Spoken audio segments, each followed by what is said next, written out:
Pessoal, vamos começar aqui, tá? Vamos lá, né, Diego? Desculpa aí, pessoal, um pouquinho do atraso, mas a gente está começando hoje um projeto que a gente já vem desenhando há algum tempo, ensaiando, que é um podcast voltado para você que quer se preparar, que quer prestar um vestibular, que quer passar num concurso militar. Então a gente está aqui hoje para começar esse projeto e tirar isso do papel e trazer para você mais um canal de conhecimento, de informação. E a minha parceira aqui desse projeto, a professora Maria Queiroga, especialista em redação. Eu vou dar um tempinho para cada um se apresentar aqui, vocês vão conhecer um pouquinho do nosso trabalho, um pouquinho do que a gente faz, da nossa história, como que a gente chegou até aqui. Mas como esse é o mês do Enem, né, Queiroga? Não tem como a gente não falar de temas relacionados ao maior vestibular do Brasil, um dos maiores vestibulares do mundo. E para isso hoje a gente convidou o meu amigo aí, Diego, que é um parceiro antigo nosso, dos nossos projetos, aqui do Focus, do Assimila. E aí, assim, ele trabalha com a teoria de resposta ao item, isso faz parte do trabalho dele. E a gente trouxe ele para tirar um pouquinho das nossas dúvidas. E são muitas. A gente recebeu muitas dúvidas hoje para a gente trabalhar com vocês, para a gente realmente metralhar o Diego aí com muita informação, hein, Diego? Você está preparado para isso? Bora lá, bora lá. Bom, primeiro, Lucas, agradecer o convite, né? Boa noite a todo mundo que está assistindo a gente aí. Eu sou estatístico de formação, só me apresentando um pouquinho. E trabalho com simulados do Enem aí já tem um tempinho já, mais ou menos uns 8 anos, 9 anos. Comecei a estudar TRI lá quando o Enem usou, né, a TRI lá pela primeira vez em 2009, foi meu primeiro contato com a teoria da resposta ao item. E aí acho que a ideia é a gente tirar aí alguns mitos que tem, né, de TRI, falar um pouco aí, se vocês tiverem de dúvida, a gente tentar esclarecer. Show de bola, show de bola. Bom, como bom anfitrião, eu vou deixar primeiro a Queiroga se apresentar, falar um pouquinho do trabalho dela. Daqui a pouco eu me apresento também e a gente começa esse bate-papo. Segura aí, gente, que tem muita coisa interessante, tem muita pergunta boa e tem muita informação relevante para você que no final desse mês vai fazer o Enem. Bom, deixa eu diminuir aqui, porque como a gente percebeu, está um pouco de delay, né? Em primeiro lugar, eu queria agradecer ao Lucas, né, pelo convite de ser aqui a apresentadora oficial do Pode Estudar junto com ele, que eu estou me achando, vocês estão entendendo? Mas essa ideia foi uma ideia maravilhosa que ele teve aí, da gente fazer esse podcast que está iniciando hoje, né, com essa participação especial do nosso amigo para falar sobre o TRI. Estou muito feliz por isso. Agora falar um pouquinho sobre mim, eu sou a professora Maria Queiroga, professora de Língua Portuguesa e Redação.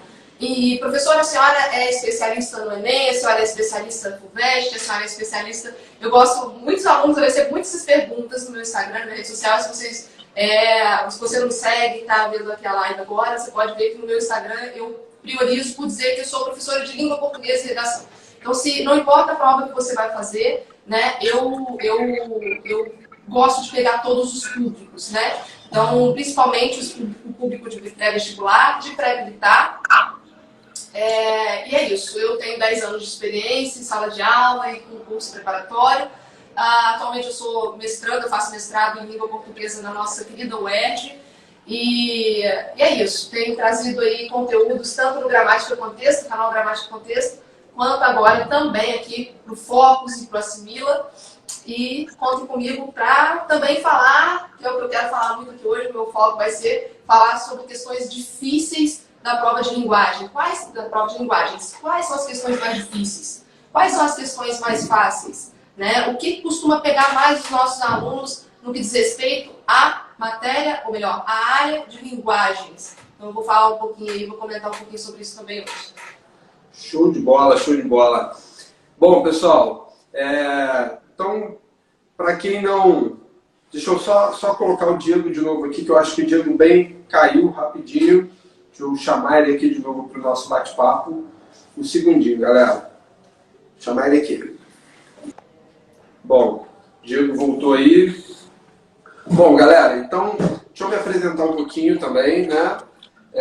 Eu sou o professor Lucas Marques, sou licenciado em matemática, né? Minha formação é na área de exatas, a tão amada matemática, eu sei que vocês amam, eu sei disso. Mas há cerca de 7 anos eu entrei no que eu considero o projeto da minha vida, que é o Focus, que é levar alunos à aprovação do vestibular. Por que é o projeto da minha vida, assim, que eu costumo falar? Porque a educação, de fato, ela transforma. Eu gosto muito de falar isso, e a minha história é muito interessante, assim, porque dentro da minha família, eu tenho uma tia que tem nível superior, e depois disso, só eu vim a concluir a faculdade. E, assim, eu tinha tudo para ter uma vida mediana e a minha mãe sempre me orientou, sabe? Minha mãe sempre falou assim, o que é certo é que a educação vai te levar longe. Todo o restante, eu sempre gostei muito de futebol, né? Para quem não conhece de futebol, eu torço para o maior time do mundo, que é o Flamengo. Então, assim, eu sou apaixonado por futebol, sempre quis jogar, mas a minha mãe sempre falava assim, a educação, você pode dar certo, mas é muita sorte. A educação não é sorte. A educação vai te guiar, vai te abrir caminhos, vai te abrir... E eu sei que eu também vi nesse caminho muita gente que não teve a mesma oportunidade, não teve a mesma, de repente, pessoa orientando a sabedoria que a minha mãe sempre teve.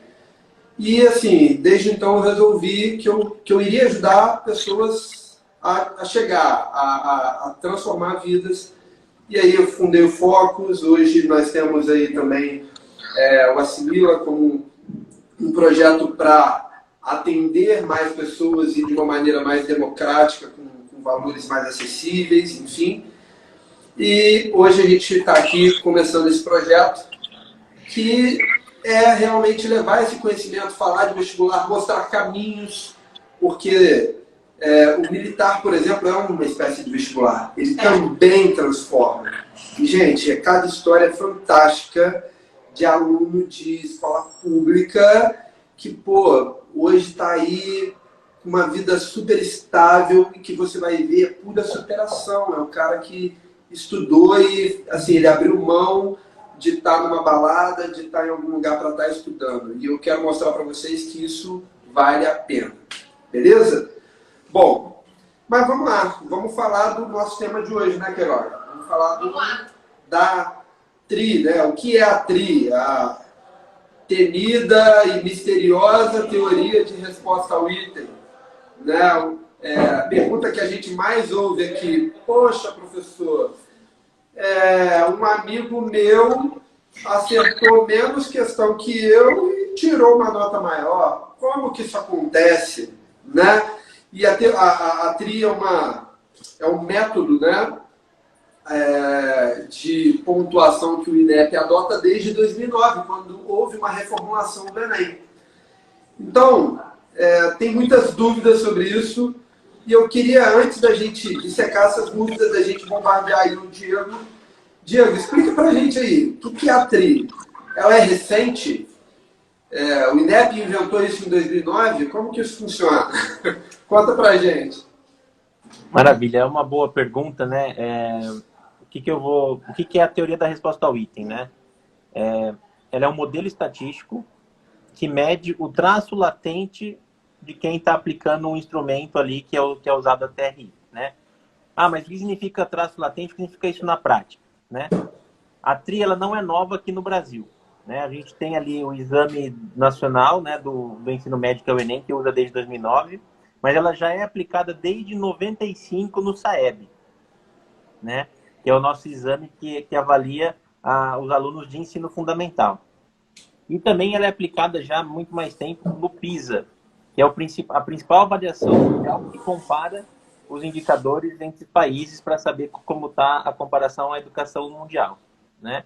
Então, esse é um ponto importante porque a TRI, ela te deixa apto a comparar resultados. Então, o que isso significa? Eu sei que meu aluno do 5º ano que entrou aqui, em 2008, tem uma proficiência X, o grupo de alunos de uma cidade ou de uma escola. e no ano seguinte ou no outro ele tem uma proficiência Y. Ele aumentou ou diminuiu. A TRI torna isso comparável, né? E isso também ocorre no Enem. Então, ela é um indicador de como está o ensino regional, estadual e nacional, de ensino fundamental e médio, né? E aí, o que você falou é o mais comum. As pessoas compararem nota de TRI. Ah, eu acertei 10 questões, meu amigo também, e as notas foram diferentes. Por quê? É um exame de múltipla escolha, certo? Onde você tem ali, ela não é uma prova de TCT. Na prova de TCT normal, um acerta 5, outro 5, a nota é igual. E é um dos fatores que a TRI ela é mais justa, é exatamente isso. Ela leva em conta outros fatores. Que fatores são esses, Lucas? O próprio nome diz, teoria da resposta ao item. É uma teoria que vai do item que é a nossa questão. Então, ela tem ali 3 parâmetros por trás dela. Parâmetro de dificuldade, discriminação e probabilidade de acerto ao acaso. O que isso significa na prática? O aluno que acertou 20 questões em matemática e o outro 20, o que teve a maior coerência na prova, o que significa essa coerência? Que correspondeu melhor à habilidade dele e o conhecimento, ele vai ter uma nota maior. Isso significa que eu devo deixar em branco a prova? Eu devo fazer alguma coisa assim? Não, né? Então significa o quê? Se você acertou 20 questões e eu também numa prova de matemática, mas você acertou 18, que é uma sequência das mais fáceis, e acertou 2 mais difíceis lá na frente, e a outra pessoa acertou 20 certinho a coerência, a nota dessa que acertou dentro da coerência vai ser superior ali, mas não tanta coisa. Então, assim, vai ter essa diferença ali, que é em relação a essa coerência principalmente. Entendi. Muito esclarecedor, assim.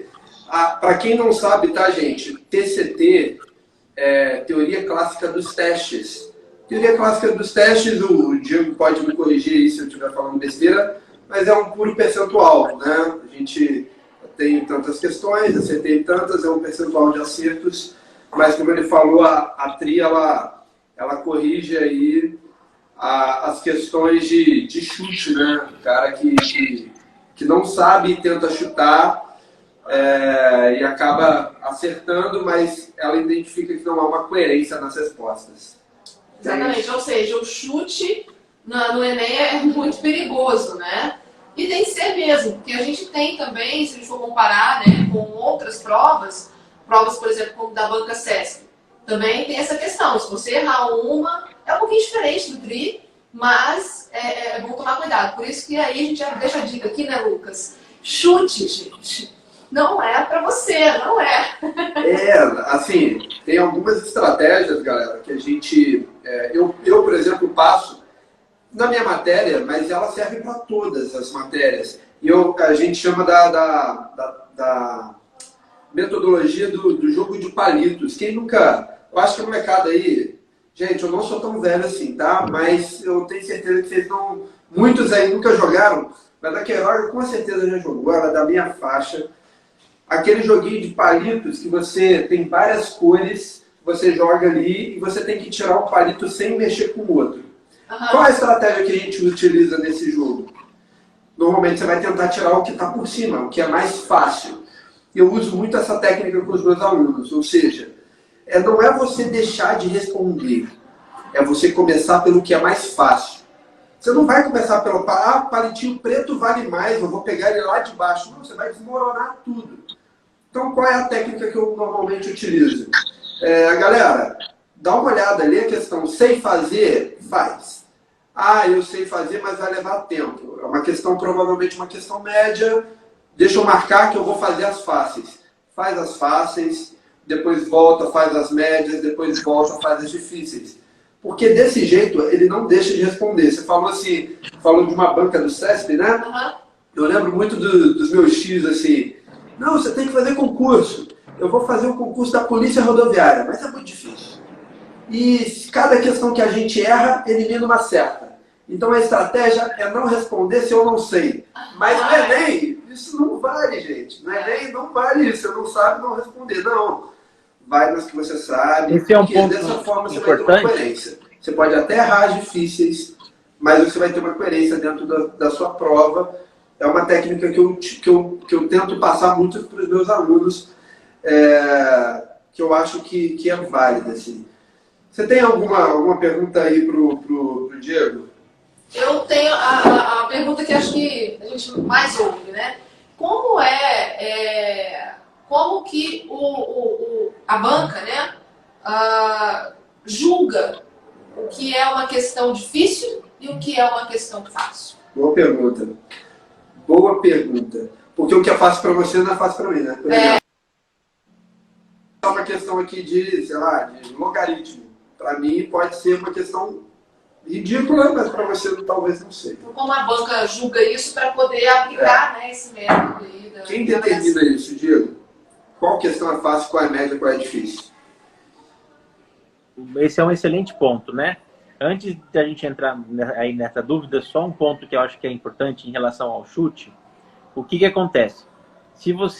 A estratégia de prova é muito do que o professor Lucas falou, né? Primeiro você faz as fáceis e aí depois você perde tempo ali nas questões médias e difíceis. No Enem, se você acertou 19 questões de matemática ali que você fez as que você sabia e você não sabe as 26 restantes, se você não chutar, elas vão ser consideradas todas erradas.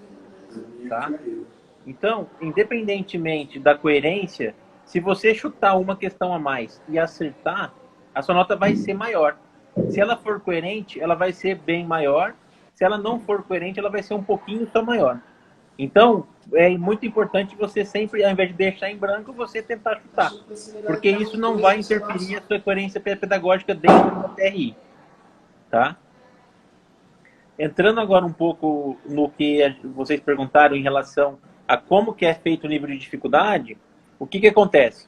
O Enem, ele tem o Banco Nacional de Itens, que é onde é criado todos esses itens, e essas questões passam por um pré-teste, né? O que é esse pré-teste? Essas questões são aplicadas para diferentes alunos de diferentes níveis socioeconômicos e diferentes regiões do Brasil. E aí, com esse pré-teste, uma amostragem, né, a nível nacional, de diferentes alunos, é feito os 3 parâmetros que aí você determina o nível de dificuldade da prova. Então, é feita uma amostragem, uma prova em amostra nessas questões ali, para poder ter esses parâmetros, e esse parâmetro B, que vai determinar ali o nível de dificuldade da prova. Então, ela é pré-testada antes de ser aplicada. Ah, entendi. Então, na verdade, de alguma maneira, essas questões são aplicadas, então, para os alunos durante o ano, antes de ser utilizada dentro do Enem. E aí, através do desempenho dos próprios alunos, é que o INEP determina o que é fácil, médio ou difícil, é isso? Exatamente isso, exatamente isso. De maneira bem prática, é isso mesmo que acontece. Por exemplo, ele vai montando o banco de itens, né? Ele faz o pré-teste de 2.000 questões. Dessas 2.000, ele pega e monta a prova do Enem ali. Essas questões, elas podem ter sido pré-testadas o ano anterior, 2 anos atrás. Então, é todo um processo que é feito ao longo do ano de aumento desse banco de itens nacional, né? E aí a gente tem alguns indicadores para poder trazer as provas que são similares ano a ano. Então, tem lá um indicador que chama informação do item, informação da prova, que é calculado para poder comparar e montar uma prova baseado em anos distintos, mas com o mesmo nível de dificuldade. Show de bola. Olha que interessante. Mas uma dúvida que eu fiquei aqui, Queiroga, é assim, porque o Enem é uma prova muito contextualizada, né? Sim. Traz, às vezes, situações do que a gente está passando. Sim. Mas você falou, então, Diego, que às vezes essa questão foi testada há 2 anos atrás. Não necessariamente as questões do Enem de 2021 foram testadas em 2021, elas podem ter sido testadas em 2020. A matéria, né? Isso. Se refere mais à matéria, por exemplo, linguagens, questões de gramática, que são poucas no Enem, né? Não a questão em si, mas a matéria, né? Isso mesmo. Por exemplo, eu posso antecipar aqui que a gente analisa, né, quais são as questões que os nossos alunos têm mais dificuldades e tudo mais, E uma coisa que eu quero deixar para vocês também, pessoal, é uma atenção muito especial na minha parte, das linguagens, para as questões, quando vocês estiverem treinando, estudando, para as questões que você pega ali que tem poema, né? Questão, contexto literário, sobretudo com os poemas, são tidas como questões difíceis. É claro que a gente tem que ter muita atenção, porque a gente está falando sobre o TRI, né? Com as questões fáceis também, mas é bom saber quais são as questões ali que você pode considerar mais difíceis. Então, dificilmente você vai ver que uma questão que é tida como fácil na prova de linguagens vai ser uma questão que envolve poema, que envolve texto literário. Essas são as questões tidas como questões mais difíceis, porque o texto literário, de fato, é um texto mais que exige uma estratégia para a interpretação, é um texto mais difícil mesmo, de mais difícil entendimento.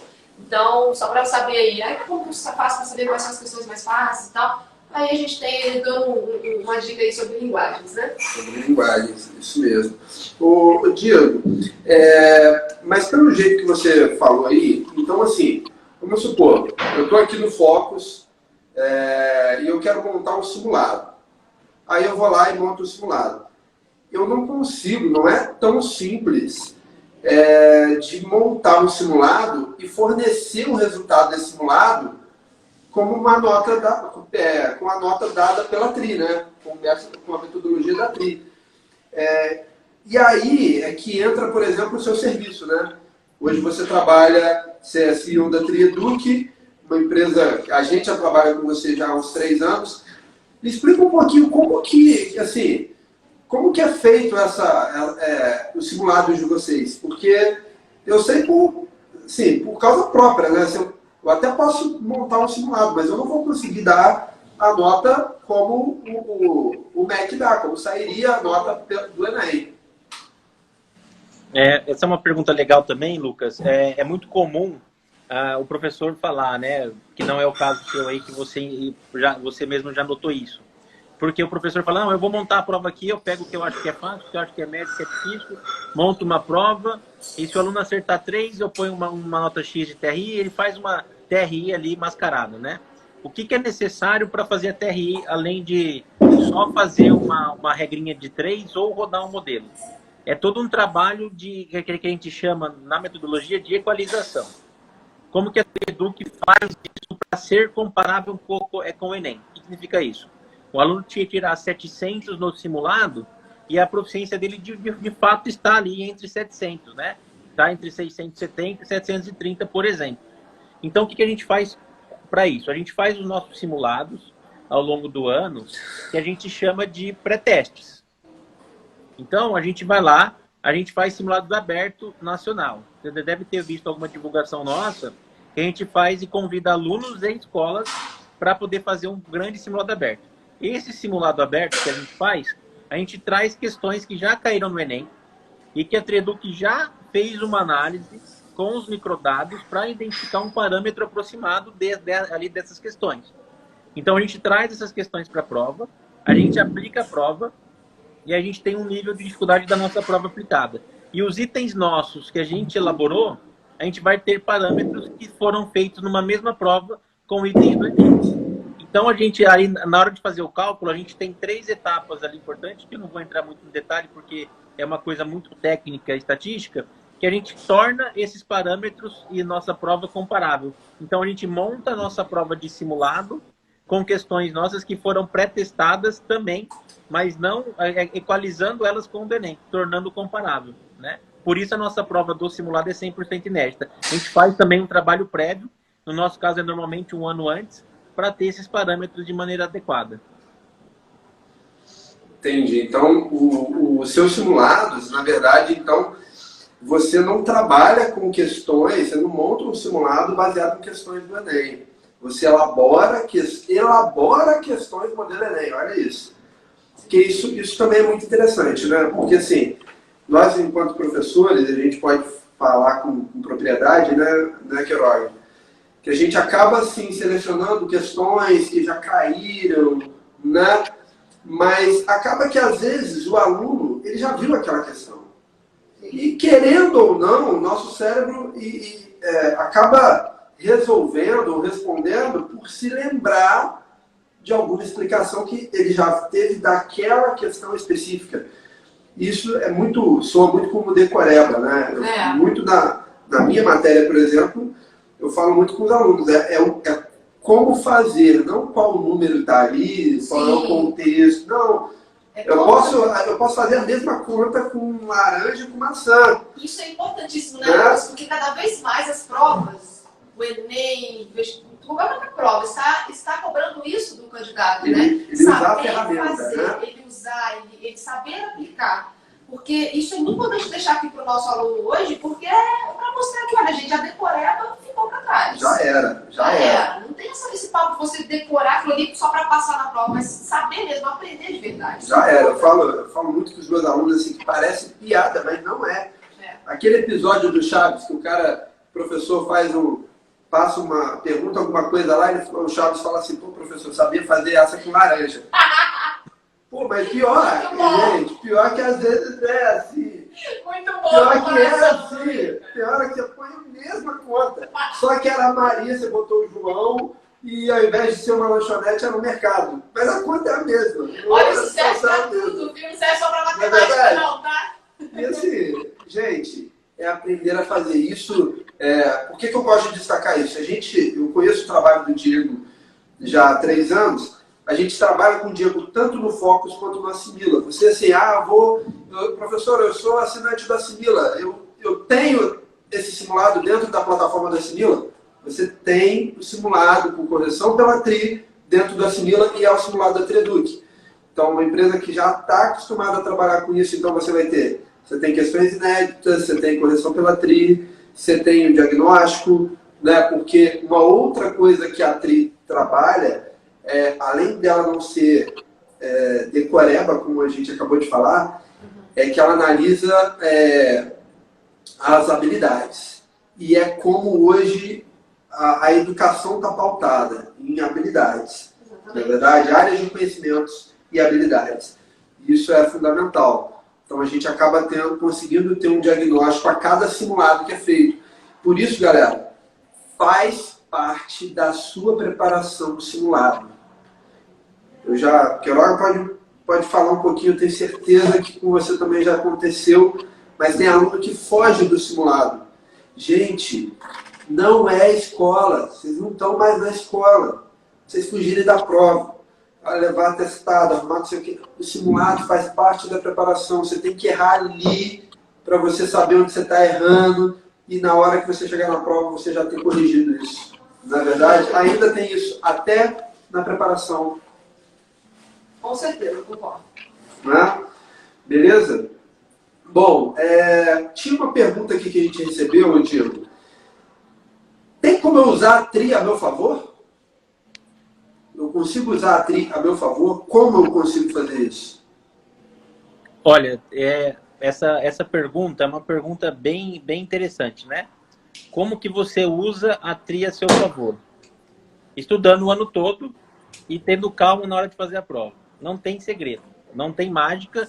Você não consegue ter ali uma linha de, como por exemplo, eu vou chutar tudo na B e vou tirar isso aqui, né? Não existe fórmula mágica para TRI.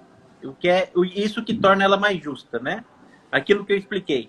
O aluno ter calma, fazer as mais fáceis, né? E aí depois, se ele não sabe, ele chuta todas. Se ele não vai atrapalhar a coerência dele até ali, né? Então, assim, ele vai ter uma nota maior se ele acertar o chute, né? E tudo mais. Mas não tem fórmula mágica da TRI. E é só assim, preparar o ano todo, tá calmo. E ela é mais justa, né? Ela vai priorizar o aluno que acerta, que tem uma coerência melhor, entendeu? Quando você falou isso, eu pensei aqui na questão que a gente estava falando sobre chutar, né? Porque, e a palavra coerência, acho que é a palavra-chave aqui, né? Da TRI. É a palavra-chave, galera. É a coerência. É a coerência. Porque não faz o menor sentido, né? Pensa aí com a gente. O aluno, deixa eu colocar aqui que está com um delay para mim, não sei se o Lucas também está. Não faz o menor sentido o aluno acertar uma questão muito difícil, mas errar uma fácil. vamos supor, de matemática, né? Então, isso é incoerente, né? Então, assim, eu acho fantástico essa avaliação nesse formato, né, de teoria e resposta ao item. E é muito importante mesmo que os alunos que estão se preparando entendam bem essas respostas aí que o Diego está trazendo para nós, né? Entenda como isso funciona e veja que isso é uma forma de ser avaliado de uma maneira mais justa. Exatamente. São palavras-chave, né? Coerência, ser justo, isso é muito bacana. Inclusive, uma das perguntas era se você achava, Diego, que ela é mais justa, né? Uma vez que tem gente que acerta mais e tira menos. Mas eu acho que essa análise responde essa pergunta. Sim. Porque eu falo muito da minha matéria, que a matemática ela tem um perfil muito peculiar, no seguinte sentido: eu não consigo aprender um determinado conteúdo se eu não sei outro, né? A multiplicação é uma evolução da soma, a potência é uma evolução da multiplicação, e isso segue durante toda a vida escolar, e talvez essa seja a maior dificuldade do aluno, porque às vezes ele consegue fazer uma prova, por exemplo, de história sobre, sei lá, Segunda Guerra Mundial, e ele não viu a primeira. Ele pode ter assistido a aula de Segunda Guerra, ele não viu a primeira, faltou aquela aula, não viu nada. Ele pode errar alguma coisa, porque tudo está associado, mas ele pode conseguir uma boa nota. Sim. Na matemática não dá.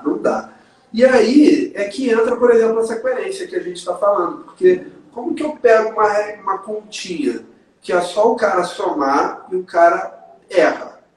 E ao mesmo tempo ele consegue acertar uma lá na frente de função trigonométrica, que é muito mais complexa, e ele acertou. Enfim, é a questão da coerência. E ao mesmo tempo, galera, quando essas situações acontecem, por exemplo, de uma questão muito fácil ser o aluno errar, eu costumo trazer para os meus alunos quando eu utilizo uma questão do Enem, ou às vezes de outros vestibulares também, eu mostro para eles o percentual de acerto. Principalmente quando a questão é fácil, porque às vezes o aluno, ele meio que menospreza a questão. Pô, professor, você trouxe essa questão para a gente? Mas aí eu mostro para eles o índice de acerto, como que às vezes é baixo, Queiroga. E qual é o maior problema que eu, por exemplo, identifico, e eu acho que o Diego aí que trabalha com outros cursos, com outras escolas pode falar, mas o maior problema hoje do aluno é a interpretação de texto. Ah, sim. Sem sombra de... É a interpretação de texto. Se eu pego a conta que ele tinha que fazer, fala assim, resolve, ele resolve. Aí eu pego e ponho o problema. Ele não chega nem na armação da conta. Porque ele não entendeu o que estava sendo pedido. O que está sendo pedido. Exatamente. Esse é um ponto Então, importante. Eu falo muito isso, Lucas, com os alunos o tempo todo. Eu gosto de dizer que até a minha novelinha, no início do curso e no final, falar para eles, gente, interpretação de texto é a vida. Né? É a sua vida de estudante. Está tudo ali. Você precisa aprender a interpretar textos para fazer bem uma prova. Então, a interpretação de texto ela não é uma matéria, né, de língua portuguesa. Interpretação de texto é uma matéria para todas as matérias. Né? Se você não interpreta o problema, você não resolve o problema. Se você não interpreta o contexto histórico que está sendo dado, você não responde a questão de história. Então, e por aí vai. A interpretação de texto está em tudo. Isso aí, tem muito disso, né, Diego? Dessas questões que às vezes o aluno julga muito fácil e você encontra um percentual altíssimo de erros, né? Isso. Tem um ponto ali que é legal que a gente que entrou aí nesse assunto. Como que é feita a prova e as questões do Enem? É uma avaliação baseada em competência e habilidade, né? Então, por exemplo, tem uma competência, tem a prova de matemática. Tem lá uma competência que é avaliar alguma situação do cotidiano usando grandeza numérica, um exemplo, né? Então, veja que nós não estamos falando se o aluno sabe ali fazer a conta só ou não. E sim se ele sabe avaliar algo dentro de uma grandeza numérica. Então, a conta é um caminho que vai ter ali para ele poder chegar ali, né, nesse resultado dele, né? E esse daí é um ponto. Aí, sobre um ponto ainda anterior que a gente estava falando, do aluno ter a coerência, o que acontece? Você tem uma sala de aula com 30 alunos, certo? E cada um tem um nível de conhecimento. Um tem dificuldade em alguma coisa, outro é melhor em outra e tudo mais. Então, o que significa isso? Imagina se você pudesse pôr uma escala nos seus alunos. Ó, o Lucas tem uma escala 400 e o Diego 600. Quando a gente for fazer o Enem, a gente vai ficar menos inteligente ou mais inteligente? Não. Então, a teoria da resposta ao item, ela deixa isso claro. Então, ela mede a proficiência do aluno dado o conhecimento adquirido dentro dessa matriz toda que foi construída com os conteúdos de ensino médio, né? Então, é isso que é importante. Ela é justa por isso. Então, se o Lucas tem uma nota 4, ele é um aluno 400, no Enem, ele pode chutar todas e se ele tiver uma coerência lá, ele vai aumentar um pouquinho só. Vai para 410 ou ficar 390. Então, vai ficar dentro do intervalo do que realmente ele tem de conhecimento, né? Por isso que ela é mais justa, entendeu? Muito bom, muito bom. Bom, acho que, pessoal, quem quiser, vocês têm mais alguma dúvida aí, pessoal que está acompanhando a live, quiser botar aí pra gente, que a gente está chegando no finalzinho aqui, já estamos batendo quase uma hora de live, atrasando um pouquinho, mas a gente já está chegando no nosso final. Se vocês tiverem alguma dúvida, coloca aqui pra gente perguntar, pra gente passar também pro Diego. Aproveitem, porque a gente vê muita dúvida de alunos sobre a teoria de resposta ao item. E aí, Lucas, depois... não temos mais dúvidas, né, Queiroga? A minha também principal, e a mais pedida, né? Era... Coloquei logo no início. Já colocou logo no começo. Beleza, Diego, gostaria de te agradecer, cara, pela parceria aí, por ter aberto esse espaço pra gente também, pra gente conhecer um pouquinho e passar um pouquinho para os nossos alunos, para aqueles que nos acompanham e que vão, ao final desse mês, prestar o Enem. Né? A gente sabe que o ano de 2020 foi um ano complicado e a gente sabe que os alunos estão muito ainda ansiosos, estão ainda mais ansiosos para essa prova, que está por vir, as dificuldades que eles enfrentaram.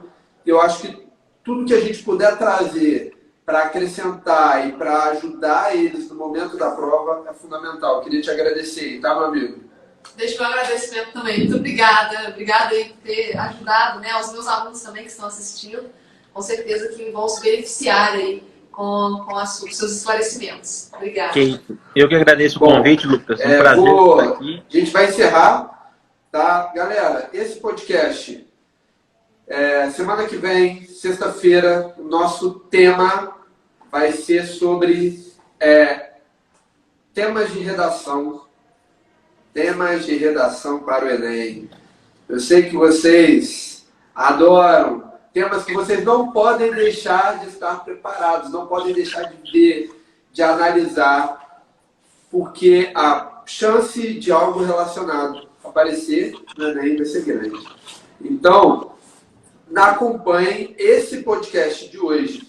Vai estar no Spotify e no YouTube, salvo. Então você vai lá, assiste quantas vezes puder, curte aí, compartilha com os amigos. E se você precisar assistir novamente, ouvir no carro, ouvir no ônibus, quando estiver indo para o cursinho, para a escola, vai lá no Spotify que a gente já vai postar. Até segunda-feira ele já vai estar disponível para vocês. Não é isso, Queiroga? Com certeza. E podem se preparar porque vai vir tema quente aí, que muita gente, inclusive, nem estava esperando. Diego, última palavrinha aí, meu amigo. Maravilha, agradecer aí o convite, né? Um prazer estar aqui falando com você. Alguém tiver alguma dúvida, pode enviar aí para você, depois a gente responde. Super à disposição para qualquer dúvida que tiver aí. O aluno sempre surge alguma dúvida depois, né? E muito obrigado pelo convite, muito sucesso aí. Eu vou estar acompanhando aí as dicas de vocês também nas próximas semanas, com certeza. Show de bola. Pessoal, um abraço. Segue a gente aí que a gente vai ter muito assunto bom nos próximos episódios aí. Valeu? Tchau, abraço, gente. gente.